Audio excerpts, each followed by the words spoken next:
Okay. Okay. Well, my name is Donna. I'm from the foundation office. The foundation offers basically two types of scholarships. We have the Herring Scholarship and we have academic scholarships. And the academic scholarships are composed of annual or endowed scholarship monies. The Herring Scholarship was established by Mr. Otha E. Herring in the early 2000s, I believe. He grew up in the 1920s during the Depression, and he was from Mount Olive. But he did very well for himself, and he always valued the opportunity to have a higher education. So he established the Herring Scholarship, and it's here at James Brunt, and there's also one at Mount Olive. So in case you were to have the Herring Scholarship here, you could, and transfer to Mount Olive, you could also pick it up there possibly. But this is the Herring Scholarship application. It's pretty short. There's a couple of pages to it. But you would have to fill out this scholarship application form. You would also have to fill out the student aid application or your FAFSA. You would need 3 letters of recommendation. They could be from your counselors, an instructor. It could be from someone that you work for, or from a leader in the community that knows you. But anybody that can speak about your character or your leadership potential.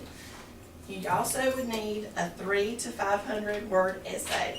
And a lot of people stop right there and they don't want to do it just for that reason. We're not grading you on your grammar and your punctuation. They just are asking you those for that essay so that they can learn about you, see what your experiences are, what's shaped your goals and how your outlook for your education, what you want to do with your education and your life. So it's just a means to, I guess, get to know you better. So, and you would also have to do your admissions form for James Brunt. So to get the Herring, it is need-based, so you would have to do that financial aid application. Provide those letters of recommendation and the essay. You would also have to have a minimum GPA of a 2.5. And then to continue to receive the Herring, you would have to maintain that 2.5 GPA, and you have to have a full-time status, which is a minimum of 12 hours going forward. But that's the information I have for you on the Herring. And then the academic scholarships application is a little bit lengthier, simply for the fact that it asks a lot of questions, because what it's doing, it's really, when you fill out this application, it's setting you up to apply for about 75 roughly different scholarships that we offer.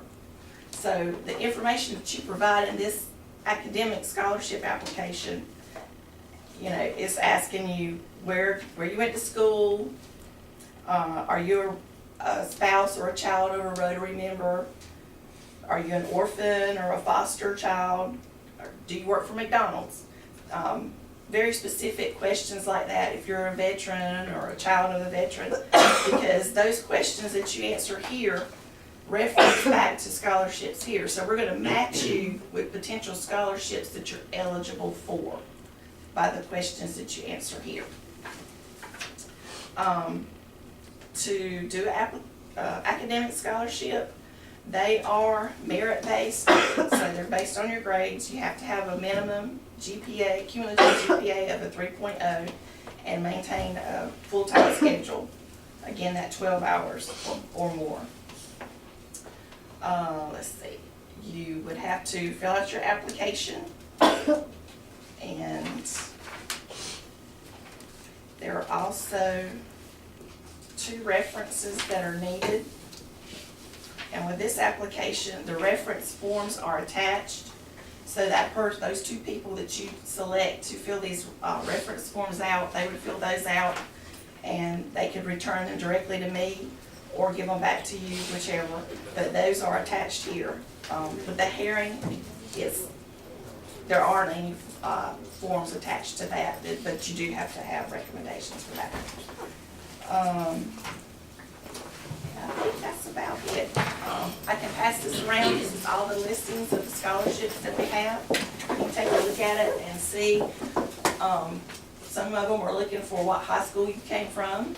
Some of them are looking at your county, and if you are affiliated with a certain church, things like that. So just different criteria that they have.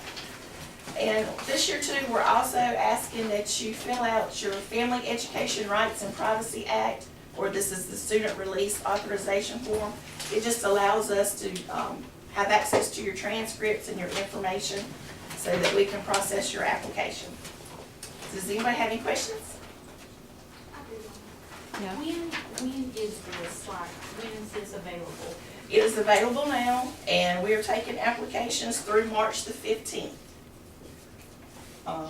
So at close of business on March 15th is our deadline. And that's having all your information turned into us at that point. Yes, ma'am. Oh, where do we turn the application into? You can turn them in to the foundation office over in the McGowan building.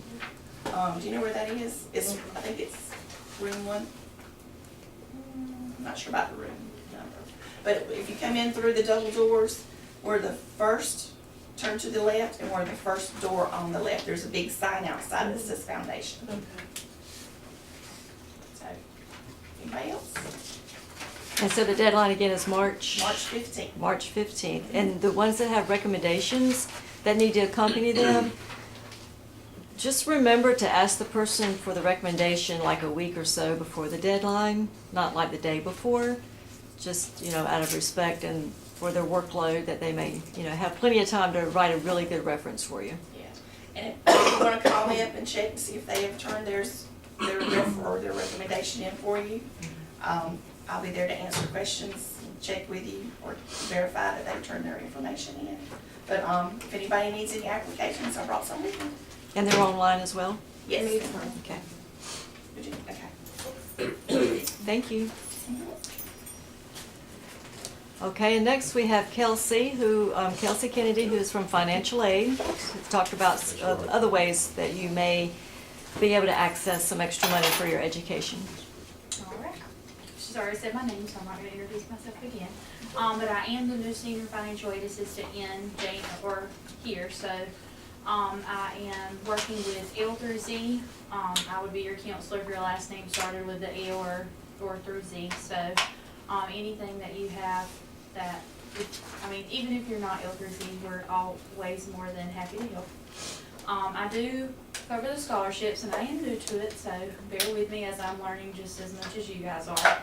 We do have the Golden Leaf Scholarship that is available now. All of our scholarships are always posted outside of our door, so anytime you come by, if there's not any applications there, most of the time it's because we don't have any scholarships available at the time. You can always stick your head in the door and ask just in case we forgot to put some out there, but most of the time that is the reason. The Golden Leaf is the only one available for this semester as of right now. It's curriculum and Con Ed, so if you're not in a curriculum program, you are able to still receive the scholarship as well. As she was saying, all of our scholarships are need-based, so you have to have a FAFSA on file or show that you demonstrate need that you have. It is due March 15th as well, is our deadline for that, and the Golden Leaf is each semester. So there's going to be a scholarship available for the summer, and then it'll start over in the fall and go fall, spring, and summer as well. So there's always a scholarship in financial aid that is available each semester, and it is the Golden Leaf. And they're outside of our door right now. I can run and get some when I finish if anybody hasn't filled it out and would like to. You don't have to be full-time for it. You just have to be enrolled, and it's based on, what county you live in and everything. Is it based on income? It is not based on income. we have a certain amount of money that we get, and then based on, you know, your application, it's graded by a matrix, and then, you know, whoever has the highest going down, that's who gets the scholarship. We also have the State Employees Credit Union Scholarship, and it'll come out in July, still waiting to get the new application for it. So just be looking around July for it, and it'll be for next fall. The State Employees Credit Union Scholarship is for 4 consecutive terms. So if you were to start in the fall and you received it, you would get it for the spring of, 20. So it would be fall of 2019, spring of 2020, and then you would receive it the following fall of 2020, and then the following spring of 2021. But, if you were to have to drop any of your classes and become less than full-time or anything, then you would lose that scholarship and you wouldn't be available for it anymore, or eligible for it anymore. There is quite a few requirements for it and everything. I don't have it printed out today to completely tell you that, but just look for it in July. All of our scholarships are always listed on the James Front webpage too, under financial aid. I know if you click scholarships when you first log in, that takes you to the foundation scholarships. But if you go under financial aid and then scholarships on our page, that takes you to what we have in the financial aid office. We have the NC Teacher Preparation Scholarship, the NC Health Careers, Wells Fargo, Rodney B. Powell, and Alan Ryan Todd. All these scholarships come out in the fall. So they'll be for next year, starting September is when most of these scholarships come out. Like I say, there's different requirements for each one of them. Like the teacher prep is for anybody that's going into the teaching field. Health careers is the same as that. Wells Fargo, Rodney Powell, and Alan Ryan Todd are pretty much for anybody that just is here in general with an associate's degree. So just be on the lookout for those in September, and we'll have more. All the requirements are going to be in the front of the scholarship, so you'll be able to see if you're eligible for it then. And like I said, you have to have a FAFSA on file to be eligible for it. So just make sure that you have those completed for each year that you apply for the scholarship, because it has to be of the year that the scholarship is due. Any questions? I'll say most people now would have already done their FAFSA for fall, correct? Not necessarily. We encourage you to definitely Everyone do it in for the here has fall. done their FAFSA for fall, right? The thing that I did the first year that I came here to get tutoring, I only did those one time, I think. Okay, that was for tutoring. Yeah, the FAFSA was for financial aid, for the Pell Grant. Oh. Mhm. But it is available now, and even if you haven't applied for it, if you haven't done your FAFSA for 18-19, it is still available to do, so that you would qualify for the Golden Leaf Scholarship for this spring and for the summer as well. So you say they have to do the FAFSA. Do they have to You don't be have eligible? You don't have to be eligible for it, but you have to show a need somehow. Even though you show a need, it doesn't necessarily mean that you're gonna get financial aid, but there has to be some sort of need for you to receive any of our scholarships. And once you complete it, we're able to see, you know, what your need would be.